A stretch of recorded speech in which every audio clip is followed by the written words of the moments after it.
नमस्कार।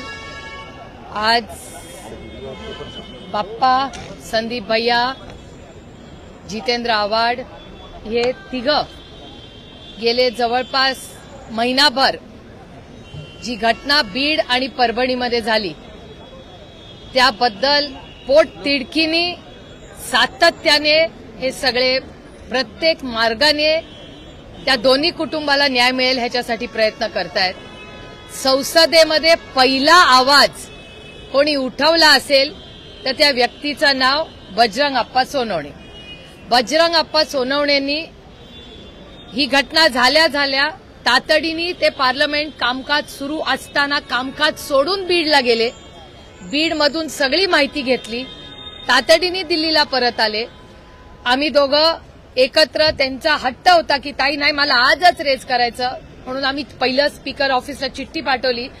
चिठ्ठीला ते म्हणले आज पॅक्ट आहे, म्हणून ते म्हणले नाही ताई मला आजच रेज करायचं, म्हणून आम्ही स्पीकर साहेबांना जाऊन भेटलो। त्यांनी पहिल्या दिवशी परवानगी, ते म्हणले अहो स्टेट इश्यू आहे, तर ते म्हणले स्टेट इश्यूचा विषयच नाही, हा रेज करायलाच पाहिजे। आणि परभणी आणि बीड ह्या दोन्ही केसेसमध्ये बजरंग अप्पा हा पहिला व्यक्ती आहे ज्यांनी पार्लमेंटमध्ये या दोन्ही जे कोणी गुन्हेगार असतील त्यांना फाशीची शिक्षा झाली पाहिजे ही मागणी त्यांनी केली। त्यानंतर ते या देशाचे गृहमंत्री अमित भाई शहांना भेटायला गेले, त्याचे फोटो तुमच्या सगळ्या चॅनल्सवरही होते। तिथे त्यांनी पाठपुरावा केला। ते दिल्लीत चालू असताना इथे विधान भवनमध्ये संदीप क्षीरसागरांनी पहिले ग्रहस्थ, पहिले आमदार, पहिले लोकप्रतिनिधी माणुसकीच्या नात्याने त्यांनी हा मुद्दा मांडला। त्यांनी तो जितेंद्र आव्हाडांनाही सांगितला, त्यांच्या जिल्ह्याचा होता म्हणून त्यांनी पहिलं लीड घेऊन तो मुद्दा मांडला। नंतर जितेंद्र आव्हाडांनी सातत्याने मांडला, रोहित पवारांनी मांडला, त्यानंतर सुरेश धसांनी मांडला, त्यानंतर नमिता मुंदडांनी मांडला।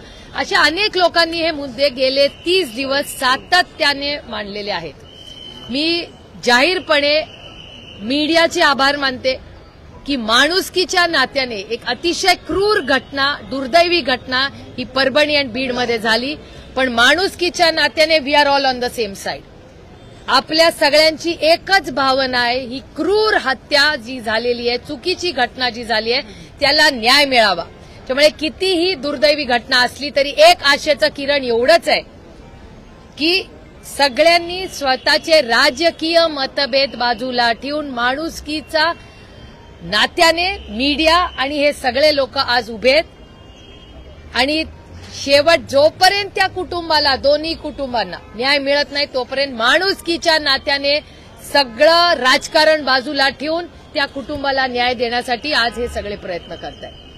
अंजली दमानियाताई असतील, त्यांच्याबद्दलही मी तुमच्या चॅनलवर सातत्याने पाठते, त्या तिथे जाऊन राहिल्या, त्यांनी अनेक प्रश्न विचारले। त्याच्यामुळे गेले 30 दिवस सातत्याने हे सगळे माझ्याबरोबर आज बसलेले श्री सुरेश धस असतील, अंजली दमानियाताई असतील, या सगळ्यांनी अनेक प्रश्न विचारलेत। काहींची उत्तरं मिळाली, काहींची नाही। मी गेले अनेक वर्ष पार्लमेंटमध्ये काम करते, म्हणून मी एक थोडासा वेगळा प्रश्न ह्याच केसमधला मांडण्यासाठी यांच्या सगळ्यांच्या मदतीने आणि परवानगीने इथे बसलेली आहे। पीएमएलएचा कायदा हा ब्लॅक मनी म्हणजे काळा पैसा रोखण्यासाठी, याच्यासाठी पीएमएलएचा ऍक्ट यूपीए सरकारने आणलेला आहे। त्या काळातली भाषणात काय पार्लमेंटमध्ये झालं आता ह्याच्यात त्या इतिहासात मी पडत नाही, पण पीएमएलए ऍक्ट आला। पीएमएलए ऍक्ट मध्ये असं लिहिलेलं आहे, हा तो पीएमएलए ऍक्टचा कागद आहे, तुम्हाला सगळ्यांनाच माहिती आहे, त्याच्यात काही नवीन नाही। Offences under Indian Pinal code 45 of 1860, त्याच्यात नंबर आहे 384 आणि 389। ऑफेन्सेस रिलेटिंग टू एक्स्टॉर्शन, जे हा पीएमएलएचा शेड्यूल आहे त्याच्यामध्ये एक्स्टॉर्शन हे पीएमएलए मध्ये येतं। आता मला दोनच प्रश्न सरकारला विचारायचे, कारण का हे फायनान्स मिनिस्ट्रीच्या अंडर येतं। आता हा एक कागद जो सातत्याने बजरंग अप्पा आणि संदीप भैया मांडतायत, तुम्हाला आधी दाखवलेला आहे की ED enforcement director ministry of finance हे केंद्र सरकारमध्ये येतं। या कागदावर असं लिहिलेलं आहे, तारीख आहे 14/3/2022 साली वाल्मिक कराडांच्या नावाने हा कागद आहे। हा तुम्ही सगळ्यांनी कदाचित तुमच्या चॅनलवर पाहिलेला आहे। हा finance ministry, government of India हा कागद आहे। त्याची ही नोटीस आहे, ही तुम्ही पाहिलेली असावीच मला वाटतं. हा झाला पहिला मुद्दा, हा पीएमएलएचा आहे. आता पीएमएलएची अनेक उदाहरणं महाराष्ट्रात झालेली आहेत आणि हा एक्स्टॉर्शन त्याच्यात येतं आणि आज वाल्मिक कराड हे एक्स्टॉर्शन मध्ये आज आहे. त्याच्यामुळे माझा एकच सोपा सरळ प्रश्न सरकारला आहे, महाराष्ट्र आणि केंद्र सरकारला, की वाल्मिक कराड जर एक्स्टॉर्शन अंडर त्यांची अरेस्ट झालेली आहे तर ईडी आणि पीएमएलए हे का लावले गेले नाहीत. Very simple it is. ह्याच्यात अनेक उदाहरणं महाराष्ट्रात गेल्या 4 वर्षात आपण पाहिली आहेत. मग अनिल देशमुख असेल, संजय राऊत साहेब असतील, नवाब मलिक असतील, किती तुम्हाला उदाहरणं सांगू ज्याच्यात पीएमएलए मध्ये ज्या पद्धतीने, म्हणजे देशमुख साहेब, अनिल देशमुख साहेबांची तर केस हेरसे होती. कोणीतरी म्हणलं माझ्या कानावर अशी गोष्ट आली, आजही कुठलाही प्रूफ नाही. कानानी म्हणजे एकाने सांगितलं की 100 कोटी रुपये मागितले म्हणून त्यांच्यावर पीएमएलए झाला, ईडी लागली, त्यांना अटक झाली. इथे तर आहे, हा कागद इथे आहे ज्याच्यामध्ये, नाही तो हा कंपनीची, आता कंपनीचा कागद, हा एफआयआर आहे. ह्याच्यामध्ये या एफआयआर आहे 11/12/24चा. त्याच्यात हा पुरा कागद आहे. हा एफआयआर जो झालेला आहे त्याच्यात वाल्मिक कराडांचं नाव आहे.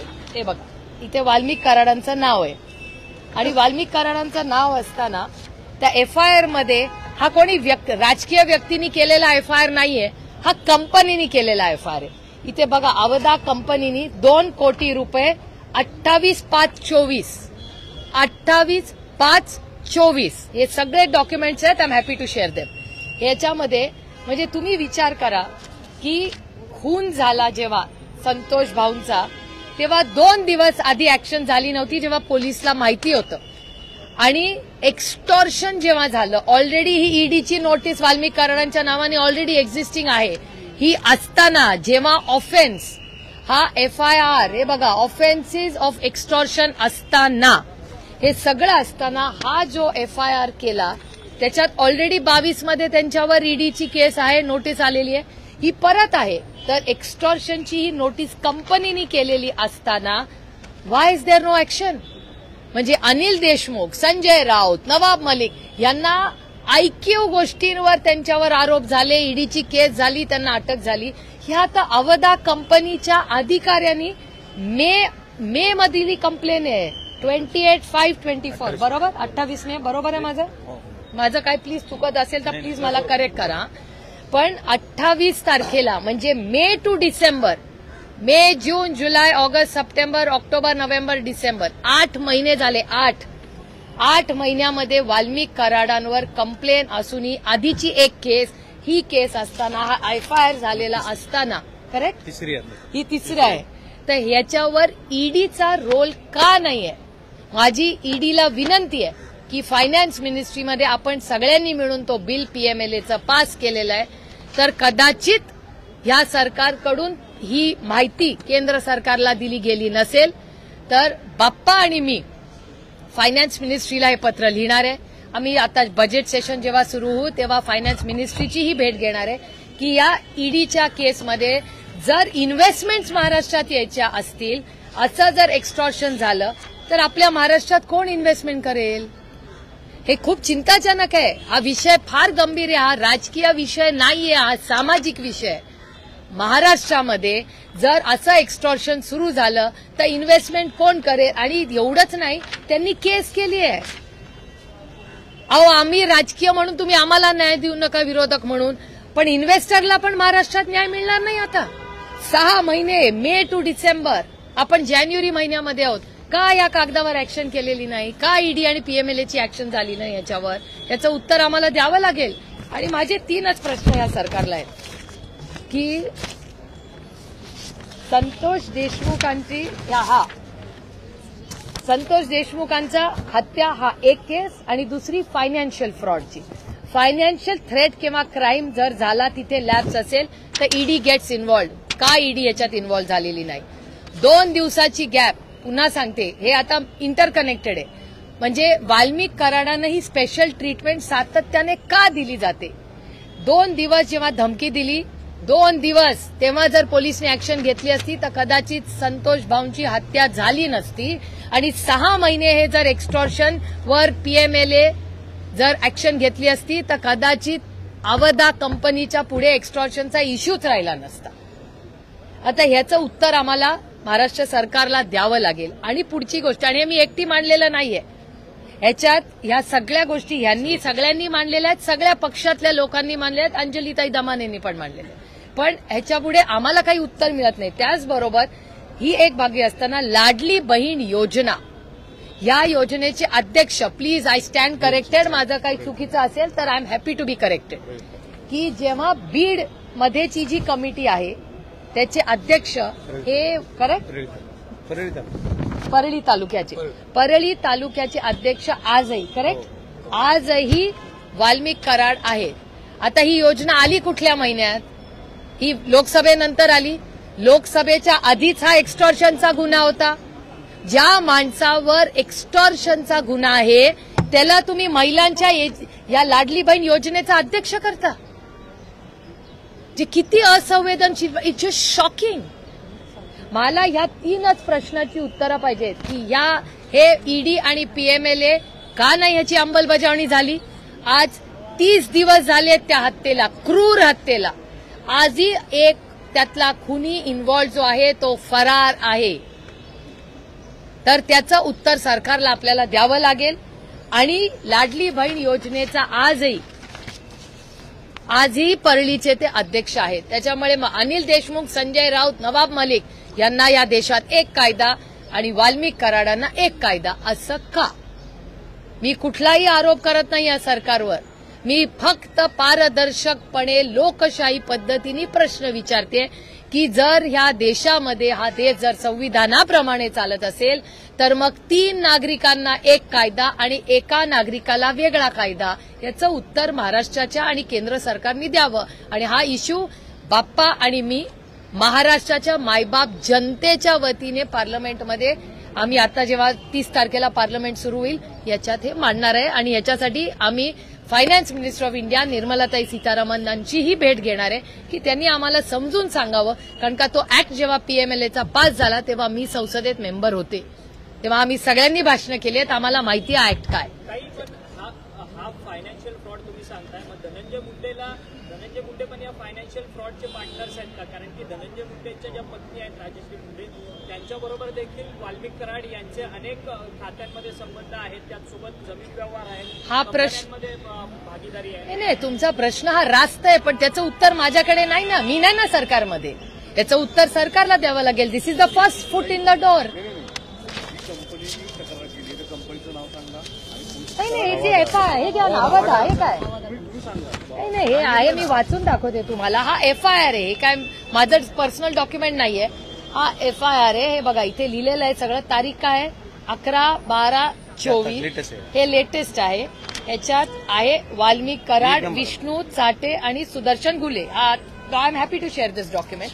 आणि त्याचबरोबर हे लिहिलेलं आहे, हे बघा इथे लिहिलेलं आहे. हे सगळं अवधा एनर्जीज प्रकल्प कार्यातून हजर नसताना माझा मोबाईल वगैरे वगैरे हे 2 करोड रुपये सांगितले होते. त्यानंतर वेळोवेळी विविध लोकांनी मोबाईलवरून प्रत्यक्ष अप्रत्यक्षरित्या प्रकल्प काम बंद न ठेवल्यास मारहाण करणं व जीवे मारण्याची धमकी दिलेली आहे.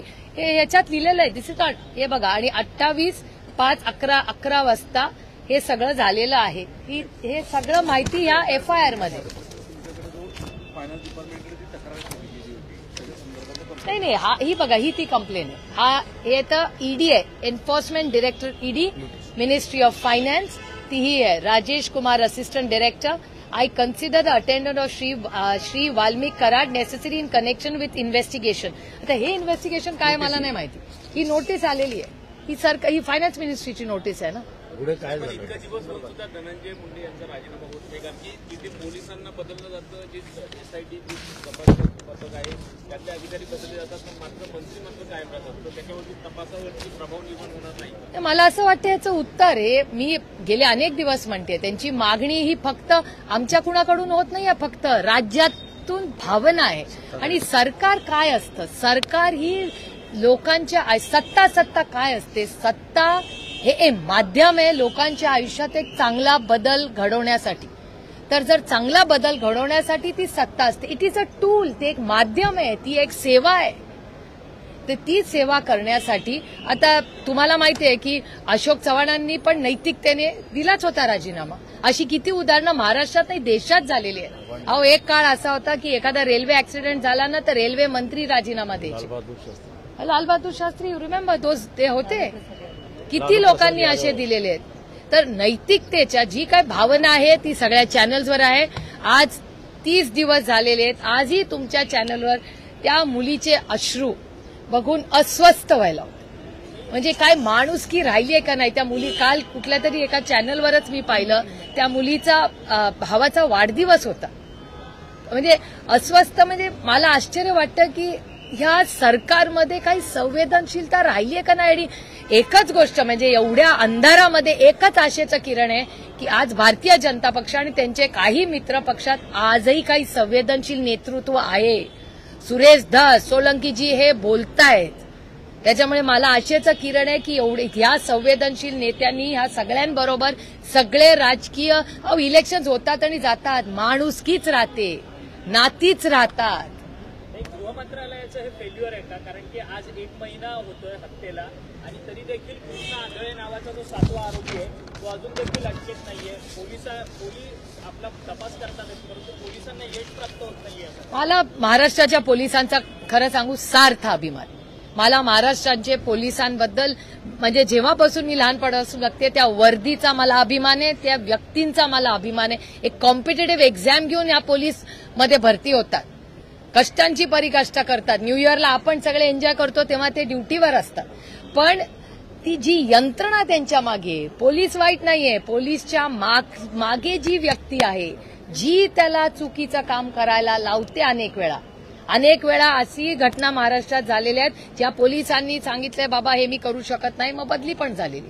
त्यामुळे ह्या गोष्टीचा विचार. आणि दुसरं, आता हा फायनान्शियल फ्रॉडचा पण उत्तर द्यावंच लागेल ना. म्हणजे 2 केसेस आहेत त्या, एक फायनान्शियल फ्रॉड ईडी आणि पीएमएलएची आणि दुसरी खुनाची. खून झाला या देशातल्या राज्यातल्या एका मुलाचा. हो, त्या कुटुंबाला न्याय नाही देणारी नैतिकता गेली कुठे या समाजातली, हा प्रश्न आणि या सरकारमधली हा प्रश्न मला पडतो. उपमुख्यमंत्री मॅडम, गृहमंत्री आणि उपमुख्यमंत्री नरेंद्र मोदी यांना पाठीशी घालतात असं वाटतंय? आय मीन, बोला, 100% घालतायत. ही भावना आहे लोकांची, त्या मस्ताजोगच्याच आहेत. अस्वस्थ करणारी गोष्ट आहे कोणी. या सगळ्याचा विचार आपण सगळ्यांनी केला पाहिजे. हा काय आम्ही राजकीय, म्हणजे माझं तर म्हणणं आहे राजकारण याच्यात कोणीही आणू नये या मताची मी. हा राजकीय विषयच नाही, हा एक सामाजिक माणुसकीचा विषय आहे. त्याच्यामुळे आपण सगळ्यांनी मिळून, आणि मी मीडियाचे मनपूर्वक आभार मानते की तुम्हीही जे सहकार्य या सगळ्यांना केलं, राऊंड द क्लॉक तुम्ही 24 तास ती स्टोरी फॉलो करता. कारण का, आणि जो पत्रकार बीडला जाऊन आलाय तो पत्रकार प्रत्येक जण इधर कॅमेरा किंवा ऑफ कॅमेरा रडलेला आहे का नाही मला खरं सांगा. अस्वस्थ झालेले आहेत पत्रकार तिथे आलेले. प्रचंड दहशत आहे तिकडे, आणि दहशत महाराष्ट्रात आम्ही टिकू देणार नाही. मग कुठल्याही पक्षाची असू दे, काय माणुसकी आहे का नाही. हो, दहशत या विषयावर सांगतो, तुमच्यातला एक पत्रकार दहशतीला घाबरून सगळे विषय सोडून पुण्याला निघून आला. तुम्ही चौकशी करा. तो अतिशय चांगली पत्रकारिता करत, खूप दिवसानंतर ग्राउंड रिपोर्ट येत होते, त्याच्या मागे लोक ठेवली, तो जिथे जाईल तिथे लोक गेली. शेवटी तो इतका अस्वस्थ झाला की तो तिथलं सगळं पत्रकारिता वगैरे सोडली आणि घरी निघून आला. तुम्हाला सगळ्यांना नाव पण माहिती आहे, मी नाव नाही घेत, त्याला मला अडचणीत नाही आणायचं आहे. पण हे अनफेअर आहे यार, हे काय चालू आहे. माझी महाराष्ट्राच्या माननीय मुख्यमंत्र्यांना विनम्र विनंती आहे, एक आई म्हणून, एक महिला म्हणून, एक नागरिक म्हणून आणि एक लोकप्रतिनिधी म्हणून. कधी तर एवढी मोठी मेजॉरिटी या सरकारला मिळाली, ब्रूट मेजॉरिटी इंग्रजी, एवढा मोठा संख्याबळ त्यांना मिळालंय. 1-2 कुटुंबांना एवढी मेजॉरिटी मिळाल्यावर आपण न्याय नाही देऊ शकत. दोन्ही कुटुंबांना न्याय द्यायची नैतिक जबाबदारी या सरकारची आहे. परभणी आणि बीड दोन्ही घटना असो, न्याय हा मिळालाच पाहिजे, आणि माणुसकीच्या नात्याने अतिशय संवेदनशीलपणे. आणि ह्याचा तर मी आणि बाप्पा आता जेव्हा दिल्लीला जाऊ तेव्हा आम्ही फायनान्स मिनिस्ट्रीकडे, आणि बाप्पा परत अमित भाई शहांना भेटायला जाणार आहेत, कारण का त्यांनी वेळ मागितलेली आहे. तर ते होम मिनिस्ट्रीच्या कामानिमित्त ते जाणार आहेत. तिथे पुन्हा ते न्याय मागण्यासाठी दिल्लीला जाणार आहेत आणि फायनान्स मिनिस्ट्रीच्या मध्ये आम्ही दोघंही एकत्र मिळून फॉलोअप करणार आहोत. परभणी आणि बीड दोन्ही त्या बाप्पा बोला ना, बीड आणि परभणीचं तुम्ही बीड काय आणि ठरवलं? परभणीचे जे विषय झालेले आहेत, बीडचा सुद्धा एवढा वाईट विषय किती दिवसांना आम्ही लावून धरतोय आणि याच्यासाठी अमितभाई शहा यांची वेळ मला ताईंनी मागच्या वेळेस मी घेऊन दिली आणि आता पण वेळ मिळते. मी जाणार आहे त्यांना भेटून आणि या आरोपीला अटक झाली पाहिजे. ह्याच्यात जे आमच्याकडे हा सामूहिक गुन्हा आहे, एक नाही टोळी युद्ध चालू आहे. बीड जिल्ह्यामध्ये एक माणूस करतो पण त्याच्या मागे अशा 1000 लोक तयार केले त्यांनी. म्हणजे जे लोक की गुंड तयार करायचा फॅक्टरी आमच्या बीडमध्ये आहे आणि ते थांबली पाहिजे. आणि मुख्यमंत्र्यांनी सुद्धा सांगितलं की आम्ही मोकोका लावणार, सगळ्याला सामूहिक गुन्हेगार डिक्लेअर करणार, पण आणखी तर काही 1 महिन्यात काही झालं नाही. आणि आता ह्या गोष्टीसाठी आम्ही सर्वजण आणखी एकदा अमितभाईची माझी मागणी अशी होती की ताईंना हे सर्वजण आम्ही की आम्हाला सीबीआय चौकशीची मागणी करायची होती, ज्याने की महाराष्ट्र पोलिसांवर दबाव जर असेल तर कमीत कमी केंद्रातून तरी होईल. नाही जाऊन भेटणार ना मी फायनान्स मिनिस्टरला. म्हणजे बाप्पा आता होम मिनिस्ट्रीला जाऊन भेटणार. परभणी आणि बीड दोन्ही केसेससाठी बाप्पा दिल्लीला चाललेत. ते दिल्लीच्या होम मिनिस्ट्रीची गृहमंत्र्यांची भेट घेणार आहेत दोन्ही केसेससाठी, बीड आणि परभणी. आणि मी स्वतः जेव्हा दिल्लीला जाईन आता पार्लमेंटसाठी, तेव्हा आम्ही दोघं मिळून पीएमएलएची जी केस आहे, कारण का it's a clear PMLA ED case, it's evident. मग ईडी का नाही ऍक्शन घेते? अनिल देशमुखांवर हिअरसेवर तुम्ही ऍक्शन घेता, तुम्ही संजय राऊतांना अटक करता, तुम्ही नवाब मलिकांना अटक, या सगळ्यांना अटक होते. मग वाल्मिक कराडांना 2 वर्षापूर्वी ईडीची नोटीस आली. ही क्लिअर पीएमएलएची केस आहे आणि हे आम्ही नाही केलेली कोणी केस. ही अवधा नावाची जी कंपनी आहे, एफआयआर मध्ये नाव आहे. This is nothing is manufactured, it is factual. आणि माझं म्हणणं एवढंच आहे की या राज्यामध्ये जर अशा केसेस एक्स्टॉर्शनच्या झाल्या तर it will hurt the investment of the state. या राज्यामध्ये इन्व्हेस्टमेंट करणारा आज मी काल 1 नेशन 1 इलेक्शनच्या मीटिंगसाठी दिल्लीला गेले होते. 30-35 खासदार मला तिथे लॉबीमध्ये भेटले. जो भेटे मला एकच प्रश्न विचारले, सुप्रिया तुम्हारे महाराष्ट्र में बीड और परभणी में क्या हो रहा है? प्रत्येकाला सांगून थकून गेले मी की मला इतकं वाईट वाटलं की ज्या महाराष्ट्राबद्दल सार्थ अभिमान आम्हाला सगळ्यांना आहे की या देशामध्ये या राज्यात क्राईम होत नाही, समतेची भाषा या राज्यांनी दिशा द्यायचं काम केलं. त्या महाराष्ट्रामध्ये एक गरीब कष्ट करणाऱ्या स्वतःच्या कर्तृत्वाने कष्टाने उभं राहिलेल्या 2 कुटुंबाच्या मुलांचा अशी हत्या होते.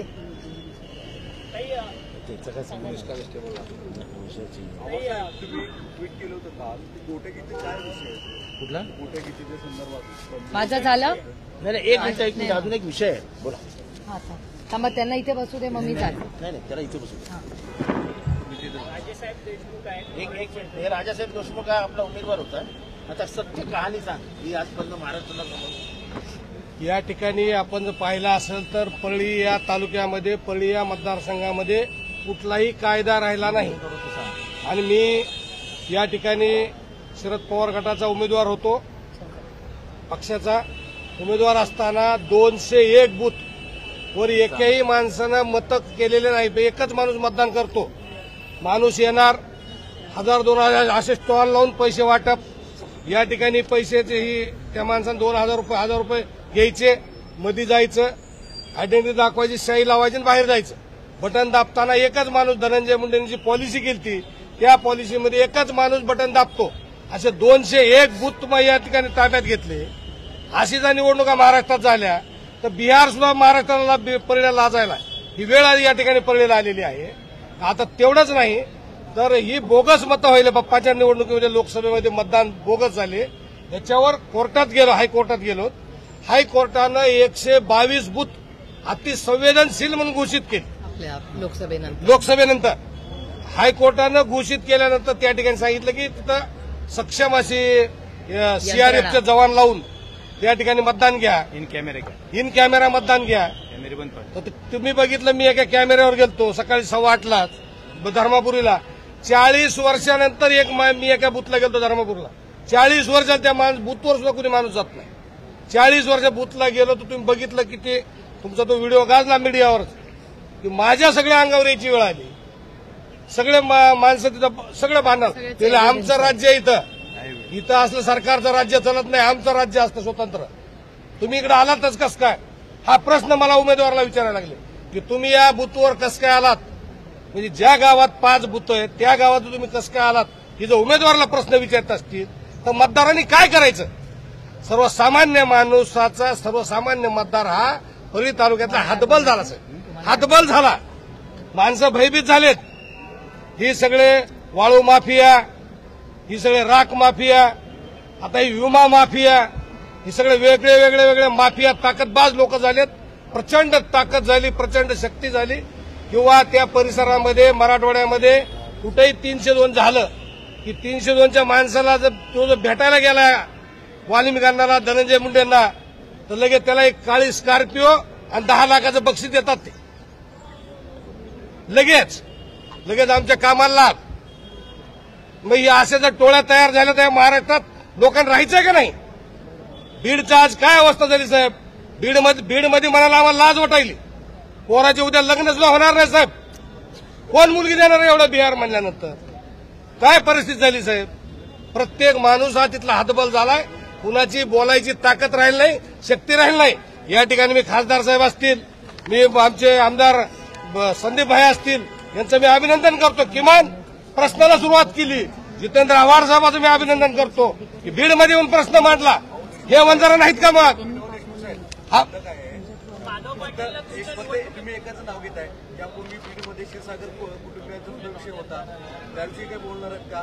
इतर विषयाविषयी बोलणार आहात का नाही? आम्ही आता मी याचं उत्तर देते. हा विषय अंतर करताय.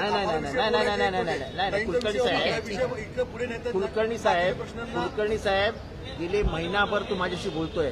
त्याच्या मनातल्या व्यथा मला माहिती आहेत. बोलण्याची हिंमत होत नव्हती. तुम्ही जा बीडमध्ये, मी तुम्हाला घरं सांगतो ज्यांच्यावर अन्याय. गुन्हेगारी विषयी विचारतो आव्हाड साहेब. नाही, त्याच्याबरोबर जे घडलं ते तो सांगेल ना. मी सांगते, एक मिनिट जितेंद्र सांग. तुमचं म्हणणं अगदी मान्य आहे. कोणीही गुन्हेगार करत असेल, कुठल्याही पक्षाचा असेल, तर हा देश संविधानाने चालतो. कुणाच्याही मनमार्जीने चालला नाही पाहिजे. हे मत आमचं आहे आणि पक्षाचं आहे. कोणीही असू दे. मग मी असेल तरी मग मला मी चूक केली ना, मला पण फाशी द्या, हे माझं म्हणणं. त्याचे 200 ना. थांबा, त्यांचं म्हणणं वेगळं आहे. हे मी केलं तरी मला फाशी द्या, ही आमच्या पक्षाची लाईन. भैया पहला मराठी होने दो, उसके बाद मैं आपको अलग से टाइम दूं. चल रहा है. थँक्यू. नाही, पार्लमेंटमध्ये जाऊन ह्यांच्याशी फायनान्स मिनिस्ट्रीशीच बोलायला लागेल ना, कारण की it is ministry of finance. Ministry of फायनान्सनी जर नोटीस पाठवली आणि मला काळजी, म्हणजे वाल्मिक कराड हा ओनली इश्यू नाहीये. ह्याच्या पुढचा विषय तुम्ही विचार करा. ही इन्व्हेस्टमेंट तुमच्या आणि माझ्या महाराष्ट्रात आलेली आहे. महाराष्ट्रात इन्व्हेस्टमेंट येणार आणि वाल्मिक कराड व्यक्तीचा नाही, या प्रवृत्तीचा प्रॉब्लेम आहे आम्हाला. For us Valmik Karad is mister X. काय म्हणजे एक वाल्मिक कराड ह्याचा वैयक्तिक आमचा काही संबंध नाही, आमचा काही इश्यूच नाहीये. माझं म्हणणं ही प्रवृत्ती थांबली पाहिजे. जर महाराष्ट्रात इन्व्हेस्टमेंट यायला हवी असेल तर extortion has to stop. STOP थांबलं पाहिजे. तर कोण इन्व्हेस्टमेंट करणार? आणि जर एवढ्या मोठ्या कंपनीज इन्व्हेस्टमेंट करत असतील आणि त्यांना जर पोलीस स्टेशनमध्ये जाऊन न्याय मिळत नसेल तर काय करावं तुम्ही मला सांगा. इथे आपण म्हणतो रोल काय ते मॅग्नेटिक महाराष्ट्र. मॅग्नेटिक महाराष्ट्रामध्ये बसतं का? तर नाही बसत. इट इज ह्याच्यात महाराष्ट्राचं नुकसान होतंय. तुम्ही फक्त काय त्यांचं नाव वाल्मिक कराड हा केंद्रबिंदू नाहीच आहे. आपल्याला ही प्रवृत्ती थांबायची आहे, कारण का महाराष्ट्रात सुसंस्कृत महाराष्ट्राला हे शोभत नाही. आपण इन्व्हेस्टमेंट्सला लाल कार्पेट दिलं पाहिजे. या तुम्ही इन्व्हेस्टमेंट करा, आम्ही आहोत तुमची सेवा करण्यासाठी. तुम्ही चांगल्या इन्व्हेस्टमेंट्स करा, आमचा GDP वाढवा, आमच्या पोरांना मेरिटवर नोकऱ्या द्या, महाराष्ट्रातल्या कर्तृत्ववान मुलं आणि मुलींना. याच्यासाठी तर MIDCs केल्या ना. कैलासवासी यशवंतराव चव्हाणांनी MIDCs का आणल्या? आदरणीय पवारसाहेबांनी MIDCs का वाढवल्या? तर आपली GDP वाढून आपल्या राज्याची एक वेगळी ओळख व्हावी, याच्यासाठी हे झालं ना. तर ही प्रवृत्ती आपण थांबवली पाहिजे कुठेतरी. ह्याच्यासाठी हे सगळे लढतायत. It is not a personal thing. Personal काय आहे? ही प्रवृत्तीच्या विरोधात आम्ही लढतोय आणि आम्ही न्याय मागतोय. हा एक असा एक्झाम्पल जर या राज्याच्या मुख्यमंत्र्यांनी झाला की 0 टॉलरन्स अगेन्स्ट क्राईम आणि फायनान्शियल फ्रॉड, हे उदाहरण करून दाखवा. मग कुणाची हिंमत होणार नाही आज नंतर महाराष्ट्रात एक्स्टॉर्शन करायची. कोणाचं पिस्तूल. गोट्या कोण असं मोठ्या गीताचं नाव का घेतलं? बापू अंधळेला ज्यांनी गोळी मारली, हे बघा, हे एका केसपुरतं मी बोलत नाहीये. ह्याच्या आधी घडलेल्या सगळ्या गुन्ह्यांमध्ये वाल्मिकी कराडचंच का नाव येतं? हा जे बोलला ना की लोक बोलत नाहीत. रामकृष्ण भांगर 8 महिने फरार आहेत, घराला टाळं लावलंय, त्यांच्या घरी जाऊन त्यांच्या पोरीला दम दिलाय. तुम्हाला बीडची ग्राउंड रियालिटी माहितीच नाहीये, म्हणजे मलाही माहित नव्हती. आता लोक स्वतःहून मला फोन करतायत की साहेब हा विषय तुम्ही घ्या, हा विषय तुम्ही घ्या. माझ्याकडे 27 विषय आणून दिले लोकांनी मला सांगितलं ज्या दिवशी वाल्मिकी कराड 302 मध्ये जाईल, बीडमध्ये फटाके वाजवून लोक कंप्लेंट करायला लागतात. अहो, यांनी मागणी केलीच आहे ना. सुरेश धस, तुम्ही केली आहे ना मागणी. नाही, आम्ही संदीप दादांनी केला, आम्ही तुम्ही केली आहे. आम्ही तर सांगतो तोच प्लॅनर आहे, पण तो एका गुन्हापुरता मर्यादित नाही. आम्ही ज्युडिशियल इन्क्वायरी का मागतोय? हो, ज्युडिशियल पारदर्शक इन्क्वायरी ती पारदर्शक व्हावी आणि सगळ्यांना संधी मिळावी कंप्लेंट करण्याची. करेक्ट. साहेब, तुम्हाला गोट्या गीते ना, गोट्या गीतेला सांगितलेलं काही झालं तरी एकाला ठार करून यायचं का? तर त्यांना एक आरोपी करायचं होतं. त्या आरोपीचं नाव बबन गीते.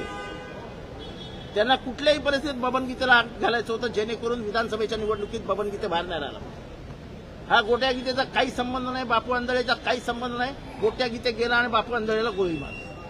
आमची एवढीच अपेक्षा आहे की बीड आणि परभणीच्या दोन्ही केसेसमध्ये दोन्ही कुटुंबाला न्याय हा मिळालाच पाहिजे. पारदर्शकपणे इन्क्वायरी झाली पाहिजे. जे कोणी त्याच्या मागे असतील त्यांना संविधानाच्या चौकटीत शिक्षा झाली पाहिजे, एवढी आमची मागणी आहे. 2 दिवस झाली चर्चा सुरू होती की तुम्ही कपूरबाईंना फोन केला, खरंच केला? तटकरे साहेबांविषयीची काही भूमिका मांडली, खरंच तशी मांडली? कारण की नावाने चर्चा सुरू. मला ह्याच्यातलं काही माहिती नाही. तो सगळ्या खासदारांनी त्यांची स्टेटमेंट्स काल तुमच्या सगळ्या चॅनल्सवर दिलेली आहेत. नाही, तुम्ही कपूरबाईंना फोन केला एवढंच फक्त. मला ह्याच्यातलं काही माहिती झाला. अभी क्या है यार, अभी हो गया, हमारा मीटिंग है अंदर.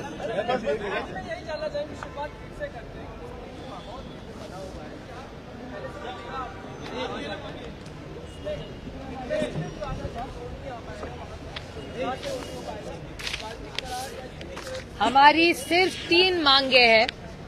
हमारे भाई संदीप क्षीरसागर जी, हमारे भाई सोनावणे जी, ये 2 ऐसे गृहस्थ हैं जिन्होंने, एक ने असेंबली में और दूसरे ने पार्लियामेंट में, दोनों ने इस बारे में संक्षेप में उनकी मांग दोनों जगह रखी है. सोनावणे जी अमित शाह जी को भी मिल चुके हैं. बीड और परभणी दोनों ही घटनाओं के बारे में उन्होंने अमित भाई शाह से न्याय मांगा है कि भैया पारदर्शकपणे इंक्वायरी हो. और हमारे सिर्फ 3 सवाल है जिसके बारे में संदीप क्षीरसागर जी भी बोल चुके हैं और उनकी मांग रही है, और बजरंग अप्पा जी की भी मांग रही है.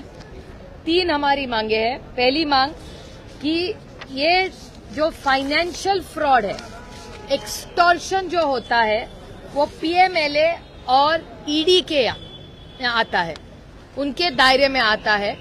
तो अगर उनके दायरे में वो आ रहा है, और वाल्मीकि कराड इनका नाम यहाँ है, जिनको अरेस्ट किया है, जो आप ही के हमारे चैनल से पता चला कि उनका नाम बहुत बार आ रहा है. उनको एक ईडी का एक नोटिस आया था फाइनेंस मिनिस्ट्री से, दिल्ली से. वो आया था 14/3/22 को.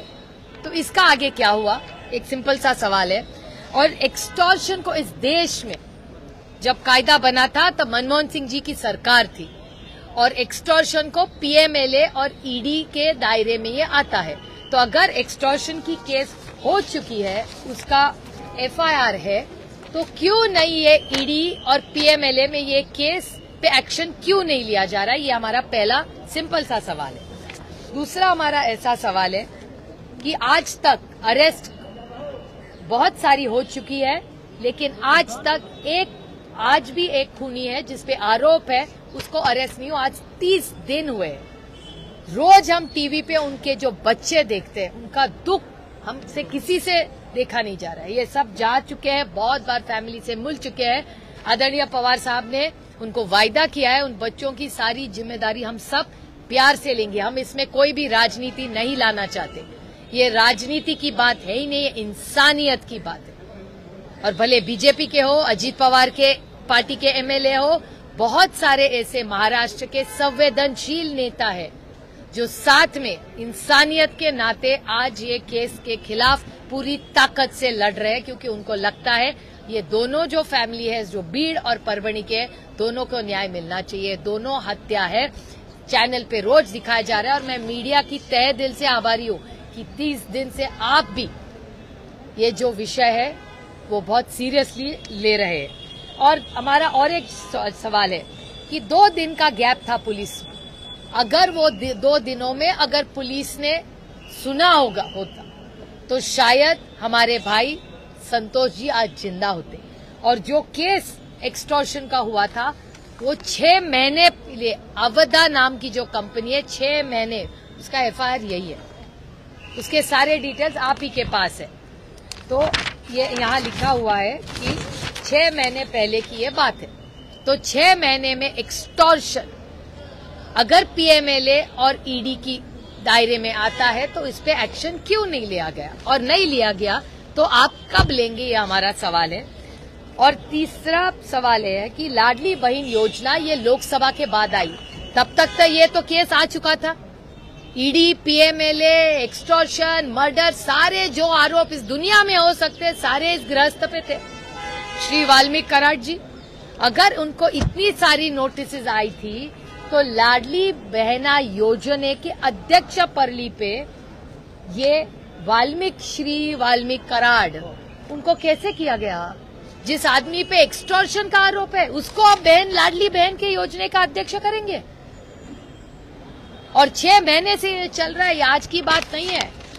संदीप भैया हो, बजरंग सोनावणे, सारे सवाल पूछते गए, लेकिन सुनने वाला कोई नहीं था। और उसके बाद ये जब हत्या हुई तो क्या हमको, अगर इनकी बात सुनी होती तो हमारे भाई संतोष आज जिंदा होते। इसका जवाब और हिसाब देना पड़ेगा। दिल्ली विधानसभा चुनाव के लिए be serious about this issue. अभी मुझे क्या पता है, इसका जवाब सरकार को देना पड़ेगा ना। महाराष्ट्र सरकार के जवाब है, मैं तो विपक्ष में हूँ, और मैं यहाँ विपक्ष के नाते नहीं आऊं, हम इंसानियत के नाते यहाँ बैठे।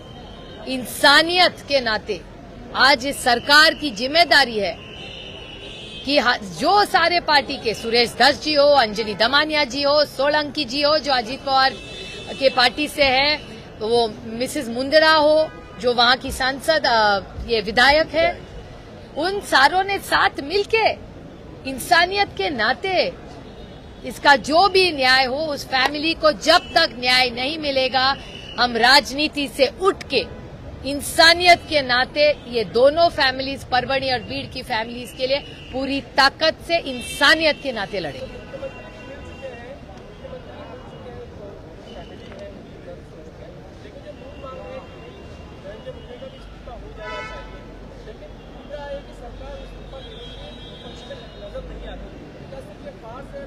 ये सुरेश दास जी हो, संदीप भैया हो, बजरंग सोनावणे जी हो, अंजलि दमानिया जी, बहुत सारे जो लड़ रहे हैं इंसानियत के नाते, सारों की। और मीडिया में आप देखो, नहीं तो आप कहीं भी महाराष्ट्र में जाओ, आपको आश्चर्य लगेगा। कल मैं दिल्ली गई थी 1 नेशन 1 इलेक्शन के लिए, वहां 30 से ज्यादा सब सांसद थे। हर एक सांसद जो मुझे कल लॉबी में मिला हो या मीटिंग में मिला हो, मुझे 2 ही सवाल पूछ रहा था कि परभणी में क्या हुआ, बीड़ में क्या हुआ, और इस्तीफा होगा कि नहीं। मतलब भैया मैं कैसे बोल सकती हूँ, आधे जन तो उसी आप ही की सरकार है, आप बताइए क्या होगा। हम तो इंसानियत के नाते ही मांग रहे हैं।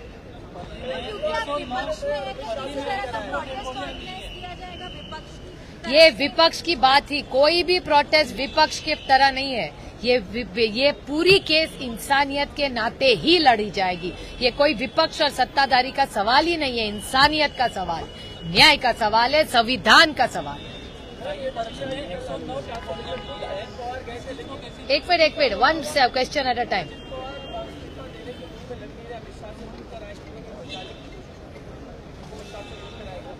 वो नहीं पता मुझे कैसे पता होगा कि अजीत पवार अमित शाह जी के मिले या नहीं, मुझे कैसे पता होगा?